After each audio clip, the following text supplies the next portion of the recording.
along Flatbush Avenue reminded me of home. My mother took me to Haiti Express so I could see the place where she sent our money orders and our cassettes from. It was a small room packed with Haitians. People stood online, patiently waiting their turn. My mother slipped Tantati's cassette in a padded envelope. As we waited online, an old fan circled a spider's web over our heads. A chubby lady greeted my mother politely when we got to the window. "This is Sophie," my mother said through the holes in the thick glass. "She is the one who has given you so much business over the years." The lady smiled as she took my mother's money and the package. I kept feeling there was more I wanted to send to Tantati. If I had the power to shrink myself and slip into the envelope, I would have done it. I watched as the lady stamped our package and dropped it on a larger pile. Around us were dozens of other people trying to squeeze all their love into small packets to send back home. After we left, my mother stopped at a Haitian beauty salon to buy some castor oil for her hair. Then we went to a small boutique and bought some skirts and blouses for me to wear to school. My mother said it was important that I learn English quickly. Otherwise, the American students would make fun of me or, even worse, beat me. A lot of other mothers from the nursing home where she worked had told her that their children were getting into fights in school because they were accused of having HBO, Haitian body odor. Many of the American kids even accused Haitians of having AIDS because they had heard on television that only the 4-H's got AIDS: heroin addicts, hemophiliacs, homosexuals, and Haitians. I wanted to tell my mother that I did not want to go to school. Frankly, I was afraid. I tried to think of something to keep me from having to go. Sickness or death were probably the only two things that my mother would accept as excuses. A car nearly knocked me out of my reverie. My mother grabbed my hand and pulled me across the street. She stopped in front of a pudgy woman selling rice powder and other cosmetics on the street. "Sac passe, Jacqueline?" said my mother. "You know," answered Jacqueline in Creole, "I'm doing what I can." Jacqueline was wearing large sponge rollers under a hairnet on her head. My mother bought some face cream that promised to make her skin lighter.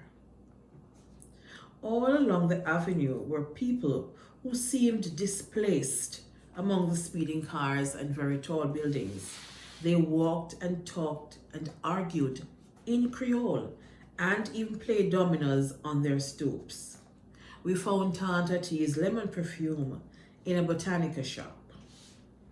On the walls were earthen jars, tin can lamps, and small statues of the beautiful Mulatresse, the goddess and Iowa Ursulae. We strolled through long stretches of streets where merengue blared from car windows and children addressed each other in curses. The outdoor subway tracks seemed to lead to the sky. Pebbles trickled down on us as we crossed under the tracks into another more peaceful neighborhood. My mother held my hand as we walked through those quiet streets where the houses had large yards and little children danced around sprinklers on the grass. We stopped in front of a building where the breeze was shaking a sign, "Marc Chevalier, Esquire." When my mother rang the bell, a stocky Haitian man came to the door. He had a deep bronze color and very well dressed. My mother kissed him on the cheek and followed him down a long hallway. On either side of us were bookshelves stacked with large books. My mother let go of my hand as we walked down the corridor. He spoke to her in Creole as he opened the door and let us into his office. He leaned over and shook my hand. Marc Jolibois, François Legrand Moravian Chevalier. Enchanté, I said. I took a deep breath and looked around. On his desk was a picture of him and my mother, posed against a blue background. Are you working late? My mother asked him. Where are you going? He asked. We're just walking around, my mother said. I'm showing her what is where. Later, we'll go someplace, he said, patting a folder on his desk. My mother and I took a bus back to our house. We were crowded and pressed against complete strangers. When we got home, we went through my suitcase and picked out a loose-fitting, high-collared dress Tante T had bought me for Sunday masses. She held it out for me to wear to dinner. This is what a proper young lady should wear, she said. That night, Mark drove us to a restaurant called Mirasin's in Asbury Park, New Jersey. The restaurant was in the back of an alley, squeezed between a motel and a dry cleaner. Mirasin's has the best Haitian food in America, Mark told me as we parked under the motel sign. Mark is one of those men who will never recover from not eating his mama's cooking, said my mother. If he could get her out of her grave to make him dinner, he would do it. My mother was the best, Mark said as he opened the car door for us. There was a tiny lace curtain on the inside of the door. A bell rang as we entered. My mother and I squeezed ourselves between the wall and the table, our body wiping the greasy wallpaper clean. Mark waved to a group of men sitting in a corner, loudly talking politics. The room was packed with other customers who shouted back and forth, adding their views to the discussion. Never the Americans in Haiti again, one man shouted. Remember what they did in the 1920s? They treated our people like animals. They abused the convict system and they made us work like slaves. Roads. We need roads, said another man. At least they gave us roads. My mother was killed in a ferry accident. If we had roads, we would not need to put crowded boats into the sea just to go from one small village to another.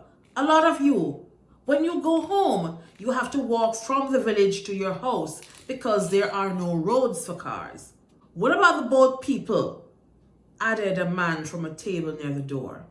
Because of them, people can't respect us in this country. They lump us all with them. All the brains leave the country, Mark said, adding his voice to the melee. You are insulting the people back home by saying there's no brains there, replied a woman from a table near the back. There are brains who stay. But they are crooks, Mark said, adding more spice to the argument. My sister's a nurse there with the Red Cross, said the woman standing up. You call that a crook? What have you done for your people? For some of us, arguing is a sport. In the marketplace in Haiti, whenever people are arguing, others would gather around them to watch and laugh at the colorful language. People rarely hit each other.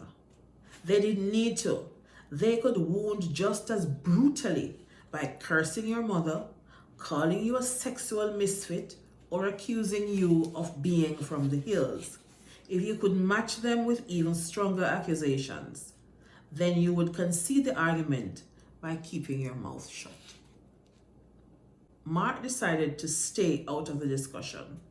The woman continued attacking him, shouting that she was tired of cowardly men speaking against women who were proving themselves, women as brave as stars out at dawn. My mother smiled at the woman's words. It was her turn to stand up and defend her man, but she said nothing. Mark kept looking at her, as if waiting for my mother to argue on his behalf. But my mother picked up the menu, ran her fingers down the list of dishes. My mother introduced me to the waiter when he came by to take her order. He looked at us for a long time. First me, then my mother. I wanted to tell him to stop it. There was no resemblance between us. I knew it. It was an eternity before we were served. Mark complained about his boudin when it came. I can still taste the animal, he said. What do you expect? My mother asked. It is a pig's blood after all. It's not well done, he said, raising the fork to his mouth. It is an art to make boudin. There is a balance. At best, it is a very tight kind of sausage, and you would never dream of where it comes from. Who taught you to eat this way? My mother asked. Food is a luxury, he said, but we cannot allow ourselves to become gluttons or to get fat. Do you hear that, Sophie? I shook my head yes, as though I was really very interested.